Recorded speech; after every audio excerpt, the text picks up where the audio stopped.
Okay, we're gonna check out the Kim Porter book. We're on chapter 9. Like I said, we just gonna listen along. I give you my thoughts and opinions on it afterwards, though. So here we go.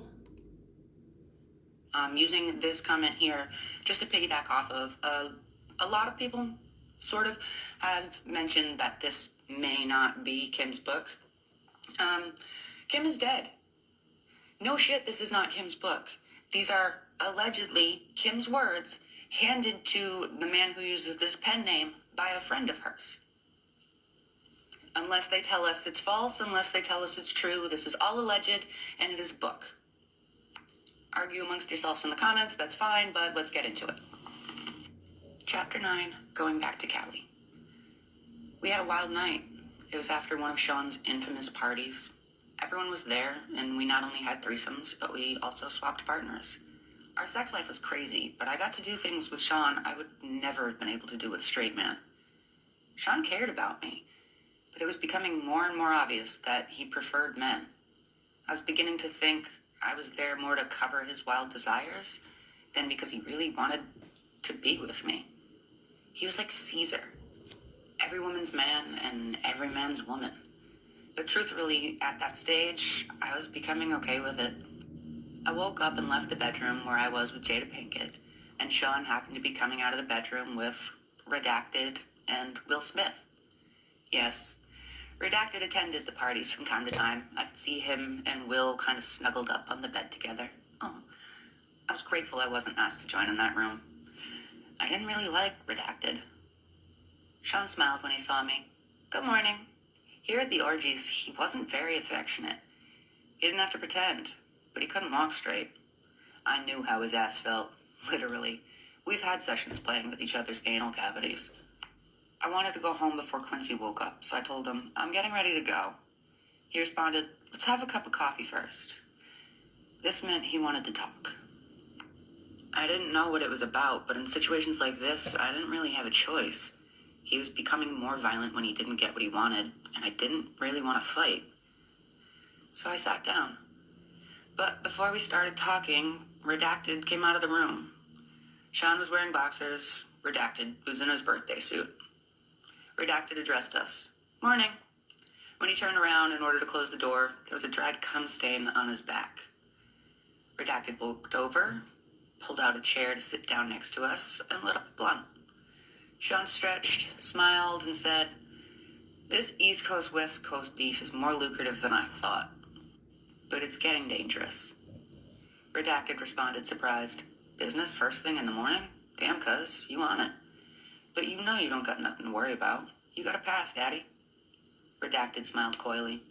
Sean apparently had something to talk about with Redacted as well, because he said, I can't protect everybody, especially if someone is no longer going to be on my label. It was apparent Redacted was taken aback by his turn of events, by his reply. Sean, are you saying what I think you're saying? Sean continued, it's taxing on my resources to protect people. Someone that isn't 100% on my team can't get 100% of my protection. What the hell is going on here? What did Sean want from me? This morning is turning out to be way more than I expected, and I have to go. Quincy will be looking for me. Meanwhile, Redacted apparently wanted clarity.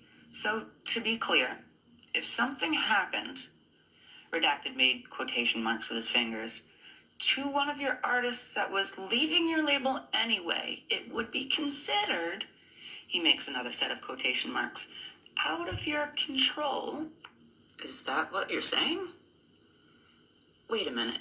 Can they be talking about Biggie? Is Sean saying he won't protect Biggie? At this point, I was too young, too naive, too hungover to understand that this was not a lack of protection. This was a hit. Where did this come from this morning? But an older, wiser me understands now what I did not comprehend all those years ago. Sean was just getting to the real reason that he had Redacted there. The world was about to lose Biggie. Redacted laughed. You a cold motherfucker. Sean said, why the fuck should I protect someone that isn't going to stick around? I made him. That Redacted should be worshipping the ground I fucking walk on. I was thinking, Sean's ego is rearing its ugly head.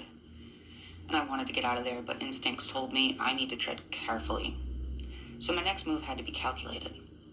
I don't really want any part of this, not even implicitly, but I was dragged right into the middle of it.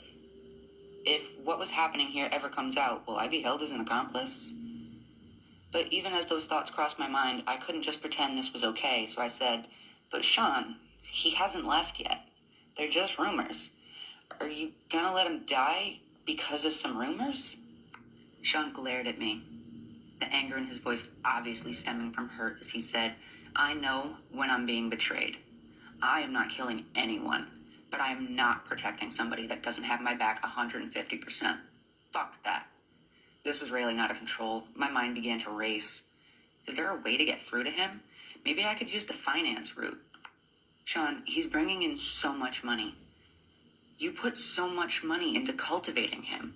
Are you going to throw away all that money?" That's when he revealed how thought out this meeting really was. If he leaves, he takes all of the money I invested into creating him. Sean sighs.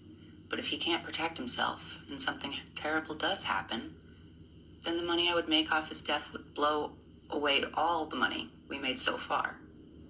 I was perplexed. "Sean," he continued, "he's worth more to me dead than alive." Sean Combs is a calculated monster. Redacted chimes in. "I get that, fam. A lot of people out there want Biggie dead too. Without your protection, he doesn't stand a chance in Cali. Biggie is going to die. This is crazy." I dare not say anything else about it. Sean smiles and stands to walk over to a safe behind a picture. There he pulls out a bag marked with Redacted's name. He turns to Redacted and says, "That's why you're worth your weight in gold. You understand me. Here's a little something for you to take care of my people." Redacted smiles. "Sean, I love you, baby. You know I got your back. Your problems are my problems. I'll make sure to have my people take care of your people. I need to get out of here. This is crazy." I attempted to leave again. "Sean, I want to get to Quincy before he wakes up." Sean looked at me responding, "It's getting late. Give him a kiss from me." "I'm going to get out of here. Thank God." Redacted, always with something to say. "I'd love to meet the little tyke sometime." Not a chance in hell. Something about this guy creeps me out. I forced a smile. "That would be great." I made my exit.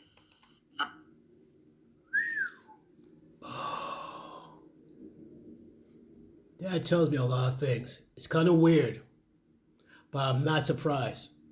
Have you noticed, like, once Biggie was taken out via hit, that all of a sudden Diddy rose coattails even when the guy is long gone, and made an insane amount of money. All of a sudden, Diddy blew up, bigger than ever. If only people knew the type of monster he is becoming, became. People say, "Oh, he's not like that." No, people close to him do know. That's, like I said, it's like watching Anakin Skywalker becoming Darth Vader in slow-mo, and it's still scary.